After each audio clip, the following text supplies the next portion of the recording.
Bill Maher is wrong. He's been wrong a lot. He's really wrong in this segment. To get things started, here goes a clip from Bill Maher being wrong.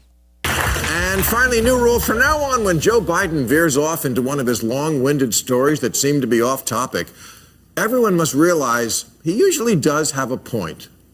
But those of you who are over 50, how often did you ever see advertisements on television with black and white couples? Not a joke. I challenge you, find today, when you turn on the stations, sit on one station for 2 hours, and I don't know how many commercials you'll see, play 8 to 5. 2 to 3 out of 5 have mixed race couples in them.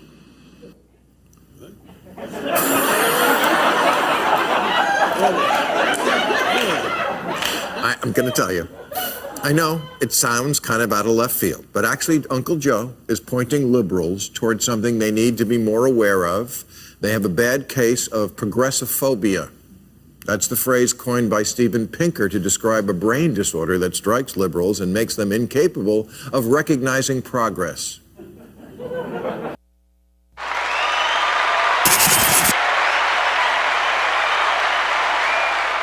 And Bill Maher and Joe Biden both have something I would like to call false equivocatus. That's when you falsely equivocate things that don't matter and you put them together to fit your own agenda. False equivocatus. First of all, who sits around counting how many black or white or mixed couples there are in the commercials they just watched? A racist does. Kind of disproving your point. See, Bill Maher and Joe Biden want to show that we've reached some type of racial progress because advertisers wanted black people to spend money with them. But back in like the 50s, there was this like informational commercial to white advertisers, the secret of selling the Negro. Now these days, nobody's likely to pass up chances to sell. And yet right here in our own front yard, there's a neglected market. There's money waiting to be spent. To get the story of this market, to be able to tell you the secret of selling the Negro, white people realized something crazy, which was black people had money. Yeah, it's sort of why Tulsa happened. Bitter, jealous white people who saw that black people actually made money, put it in their pockets, and bought goods and services with it. It's not a sign of racial equality or racial equity because some greedy-ass companies want black people to part with their money for overpriced consumer goods. Not that long ago, I knew people who went to prison for growing pot. And today you can legally smoke it for fun in 43% of the country, and I will. Oh, and I'm a little tired of Bill Maher trying to make it seem cool that he smokes weed. A lot of people smoke weed, Bill.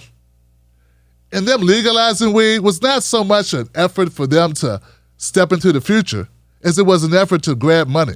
America just got greedier and they figured that, hey, it could make more money, taxing marijuana than it could from housing blacks for selling it. That's it. Institutional racism. That makes it harder for black folks to open weed dispensaries. But people like Bill Maher don't have that problem. You keep forgetting the money. This entire Randy goes on is all about superficiality. In 1958, only 4% of Americans approved of interracial marriage. Now, Gallup doesn't even bother asking. The last time they did in 2013, 87% approved. An overwhelming majority of Americans now say they want to live in a multiracial neighborhood. That is a sea change from when I was a kid. In a country that's 14% black, 18% of the incoming class of Harvard is black. And since 2017, white students are not even a majority in our public colleges.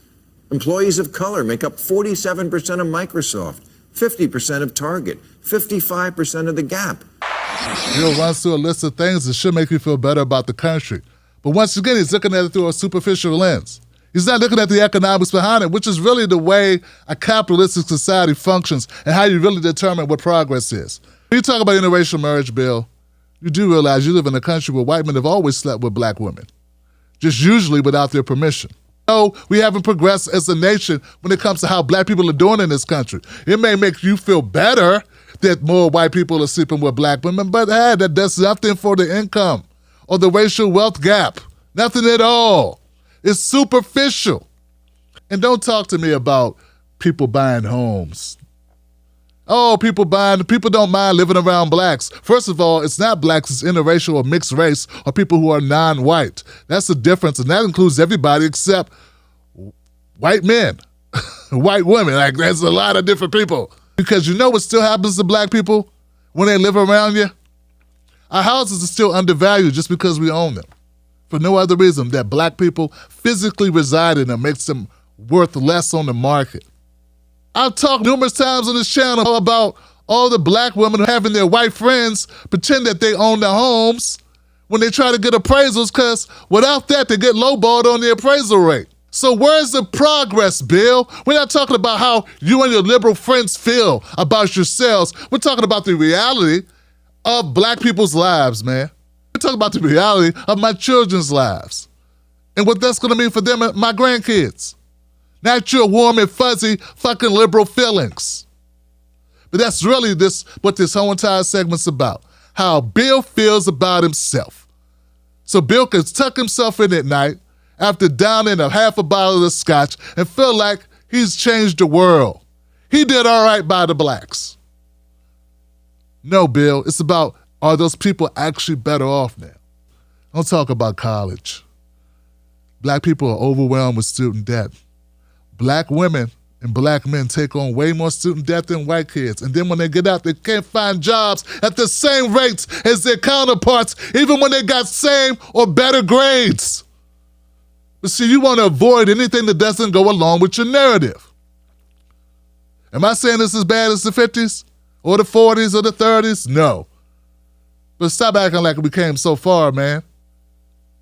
When we're not getting called back for jobs because our names sound black. That shit ain't changed, Bill. It's just as bad as it ever was. And yet there is a recurrent theme on the far left that things have never been worse. Kevin Hart expressed a view many hold when he told the New York Times, "You're witnessing white power and white privilege at an all-time high." This is one of the big problems with wokeness, that what you say doesn't have to make sense or jibe with the facts or ever be challenged, lest the challenge itself be conflated with racism.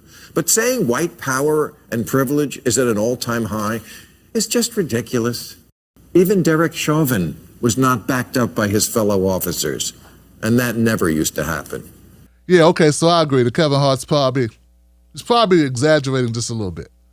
What Kevin Hart's saying is that he's not used to seeing video after video of white people acting like complete asshole racists, broad daylight on cell phones all across the country. It looks like it's more, but you're right, Bill. It's probably less than it was. Just imagine that. White people comparing everything from surgical masks to having to wear shoes in the Walmart to being slaves. So you mean they were less in touch with reality before? That's what you're saying, Johnson? Now to my big-time drop kick right here, brother. Derek Chauvin. Now, I know that you're an educated man. Bill Maher, you got a staff of writers. At least do a little research. Those police officers you saw testifying were guys not choosing to go down with the boat. Yeah, the ship was sunk. They're just smart enough to swim away from it. They already knew things were over for Chauvin. There's no reason to sacrifice themselves. But when the day it happened, the officers that were there with Derek Chauvin when he murdered George Floyd, every last one of them lied on the report for Derek Chauvin. Every last one of them. In fact, the black police chief who testified against Derek Chauvin, he said he wouldn't have even investigated if it wasn't for Darnell Frazier, who uploaded a video to the internet because they all believed Derek Chauvin's lies and everyone else signed off on Derek Chauvin's lies. So, miss me with the bullshit about how they all came together and things have gotten so much better. No, they got caught. That's it. Derek Chauvin got caught. And that's why he threatened to pepper spray Darnell Frazier as she took the picture, as she shot the video.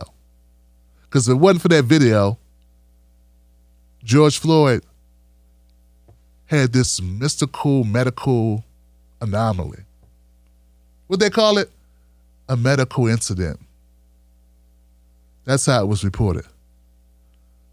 So, Bill, I know you like to climb up on your moral high ground with your liberal friends and talk shit at your cocktail parties about how good all of a sudden the blacks got it as you flip a couple of bucks to the driver, person of color, who you call friend. But if you don't realize how fucked up America is, you don't have black friends. You just know some black people. Shout out to Shannon Sharp.